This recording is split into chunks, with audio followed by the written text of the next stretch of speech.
Okay, Assalamualaikum warahmatullahi taala wabarakatuh. Nama saya Muhammad Amirul Afandi bin Rahman. Untuk pembintangan saya akan membentangkan tajuk kebangkitan makhluk di bawah topik makhluk-makhluk lain. Okey, yang pertama sekali, sebagaimana yang kita telah maklum, selain daripada manusia, terdapat juga makhluk-makhluk lain yang mengalami kematian dan akan menghadapi hari akhirat. Okey, berdasarkan firman Allah Subhanahu Wa Taala dalam surah Ar-Rahman ayat yang ke-26 yang bermaksud, semua yang ada di bumi itu akan binasa. Okey, dan menurut daripada tafsir Ibnu Katsir, semua yang berada di langit dan di bumi akan binasa, melainkan dengan izinnya. Okey, oleh itu kita dapat lihat bahawa bukan manusia saja yang akan mengalami kematian dan bukan manusia saja yang akan menghadapi hari akhirat. Okey, terdapat makhluk-makhluk lain juga yang akan menghadapi situasi yang sama. Okey, oleh itu kita dapat lihat yang pertama sekali adalah golongan jin. Okey, golongan jin ini yang pertama sekali adalah konseplah. Jin ini merupakan makhluk yang diciptakan oleh Allah Subhanahu Wa Taala dari api. Okey, yang pertama sekali dipanggil Al-Marij. Okey, api yang tidak mengeluarkan asap. Dan yang kedua adalah bahan kepanasan api itu. Okey, ini kerana berdasarkan firman Allah Subhanahu Wa Taala dalam surah Ar-Rahman ayat yang ke-15 yang bermaksud dan dia menciptakan jin dari nyalaan api tanpa asap. Oleh itu, uh, golongan jin ini merupakan ciptaan Allah Subhanahu Wa Taala yang diciptakan daripada api. Okey. Selain itu kita dapat lihat ciri-ciri jin. Okey. Jin ini juga merupakan sama seperti manusia. Kalau kita lihat manusia berkahwin, manusia makan, minum dan lain-lain, jin juga sama. Okey. Yang di mana jin juga mempunyai nafsu, mempunyai zuriat, berketurunan, makan, minum dan lain-lain. Okey, menerusi surah Al-Jin ayat yang ke-6. Selain itu, jin juga mengalami kematian. Okey, ini kerana berdasarkan surah Al-Ahqaf ayat yang ke-18 yang bermaksud mereka itu orang-orang yang telah pasti terkena ketetapan yakni azab bersama umat-umat yang terdahulu sebelum mereka, yakni dari golongan jin dan manusia. Mereka adalah orang-orang yang rugi. Okey, kita dapat lihat daripada ayat ini menunjukkan bahawa golongan jin juga tidak terlepas daripada ketetapan azab daripada Allah Subhanahu Wa Taala. Okey, sekiranya mereka menderhaka, mendusta, okey, bertentangan dengan jalan Allah Subhanahu Wa Taala. Okey, dan poin yang seterusnya, selepas golongan jin ini mati, okey, mengalami kematian, mereka akan dikumpulkan di hari akhirat sama seperti manusia dan juga akan dihitung ataupun dihisap amalan mereka sama ada baik ataupun buruk. Sekiranya amalan mereka baik, maka mereka akan dimasukkan ke dalam syurga dan akan mendapat kenikmatan. Dan sekiranya amalan mereka buruk, maka mereka akan dimasukkan ke dalam neraka dan akan mendapat siksaan azab Allah Subhanahu Wa Taala. Sama seperti golongan manusia. Okey. Seterusnya kita dapat lihat adalah dalil daripada surah Al-An'am dan surah Al-Hud. Okey, yang menceritakan tentang golongan jin ini tidak terlepas daripada terkena siksaan Allah Subhanahu Wa Taala dan azab Allah Subhanahu Wa Taala. Okey, bila mana kita dapat lihat surah Al-An'am ayat yang ke-128 yang bermaksud dan ingatlah pada hari akhirat, yakni ketika dia mengumpulkan mereka semua, Allah Subhanahu Wa Taala berfirman, wahai golongan jin, kami telah banyak kamu telah banyak yakni menyesatkan manusia, dan kawan-kawan mereka dari golongan manusia berkata, ya Tuhan, kami telah saling mendapatkan kesenangan dan sekarang waktu yang telah engkau tetapkan buat kami telah tiba. Dan Allah Subhanahu Wa Taala berfirman, nerakalah tempat kamu selama-lamanya kecuali jika Allah Subhanahu Wa Taala menghendaki yang lain. Sungguh Tuhanmu Maha bijaksana, Maha mengetahui. Dan dalil yang seterusnya bermaksud kecuali orang-orang yang diberi rahmat oleh Allah Subhanahu Wa Taala. Okey, dan untuk itulah Allah menciptakan mereka. Okey, kalimah yakni keputusan Tuhanmu telah tetap. Aku pasti akan memenuhi neraka Jahannam dengan jin dan manusia, yakni yang derhaka semuanya. Okey, dan dalil ini juga jelas menyatakan bahawa golongan jin tetap akan mendapat azab siksaan Allah Subhanahu Wa Taala dan tetap akan dimasukkan ke dalam neraka sekiranya mereka menderhaka kepada Allah Subhanahu Wa Taala. Okey, dan yang seterusnya adalah kelebihan jin. Okey, kelebihan jin ini yang pertama sekali adalah mereka dapat menjelma dalam pelbagai bentuk. Menurut Ahmad, okey, jin dari segi bahasa Al-Quran ia berasal dari kata dasar yang terdiri dari huruf jim dan nun. Okey, yang bermaksud tertutup maupun tersembunyi. Oleh itu, golongan jin ini tidak dapat dilihat oleh mata kasar manusia. Okey, tetapi ia wujud. Okey. Dan seterusnya kita dapat lihat hadis-hadis yang lemah berkaitan dengan jin. Okey, yang pertama kita dapat lihat hadis um, riwayat Abu Syekh dalam Al-Azamah. Allah telah menciptakan jin daripada 3 golongan. Yang pertama, haiwan seperti ular, kalajengking, serangga di bumi, manakala golongan seperti angin dan lain-lain di udara, dan golongan seperti keturunan Adam. Okey, yang mana mereka juga akan melalui hisab dan pembalasan. Okey, daripada Al-Bani 2010 halaman yang ke-1685, hadis bernombor 8494. Okey, daripada hadis ini kita dapat lihat bahawa jin terbagi pada 3 golongan, iaitu haiwan, okey, ini yang berada di darat, yang kedua adalah yang berada di langit, dan yang ketiga seperti keturunan Adam. Ini seperti manusia kita. Okey. Justru itu, hadis tersebut bertaraf lemah ataupun dhaif sebagaimana yang dinilai oleh Al-Albani.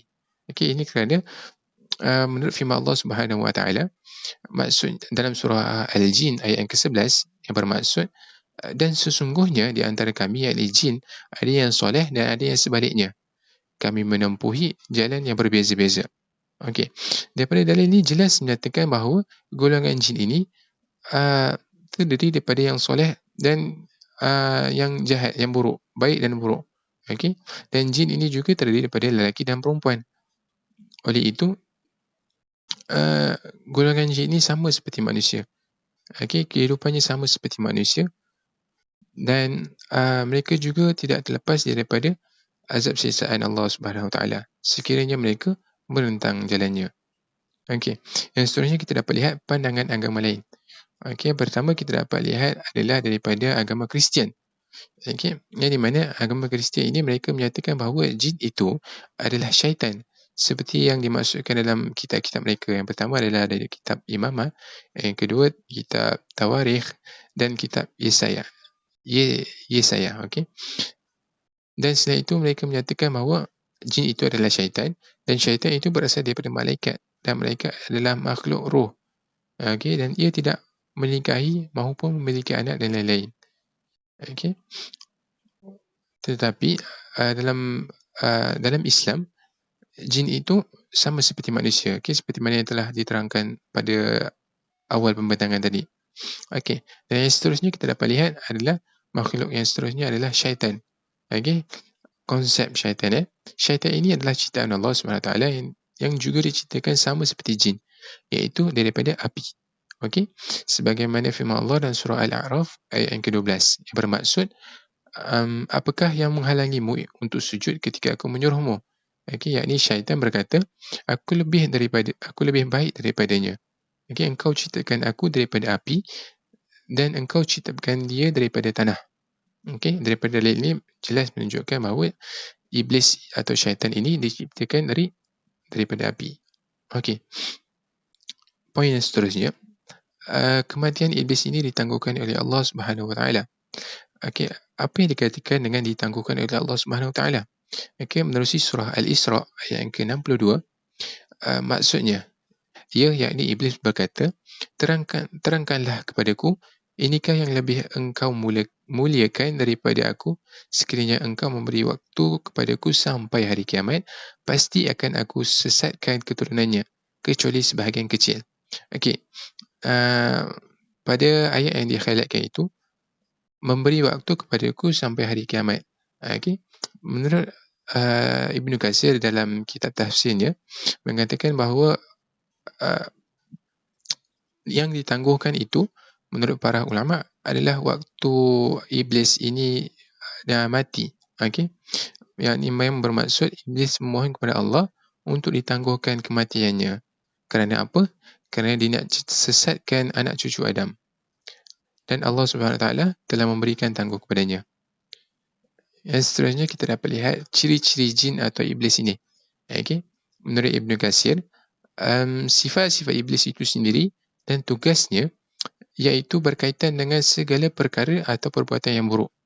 Okey, bila mana sebagaimana kita telah maklum, sifat iblis ini adalah jahat. Okey, dia nak menyesatkan manusia, mensyirikkan Allah, okey, menghasut ke arah perbuatan yang maksiat dan sebagainya. Okey, oleh itu, yang seterusnya kita dapat lihat bahawa kelemahan syaitan atau iblis ini. Yang pertama, syaitan tidak dapat mengganggu orang-orang soleh yang sentiasa mengingati Allah Subhanahu Wa Taala. Yang mana orang yang sentiasa melazimi ibadahnya, okey, berzikir, solat, okey, iblis tak akan dapat ganggu. Okey, poin seterusnya, syaitan takut dengan sebahagian hamba Allah yang memiliki kepribadian yang mulia. Sebagai contoh, Sayyidina Umar. Okey, syaitan amat takut dengan Sayyidina Umar sehingga kan dia tidak mahu lalu pada jalan yang Sayyidina Umar lalu. Okey, dia takut. Kerana sebagaimana kita telah maklum, kepribadian Sayyidina Umar amatlah hebat. Okey, dengan ketegasannya dan ketaatannya kepada Allah Subhanahu Wa Taala.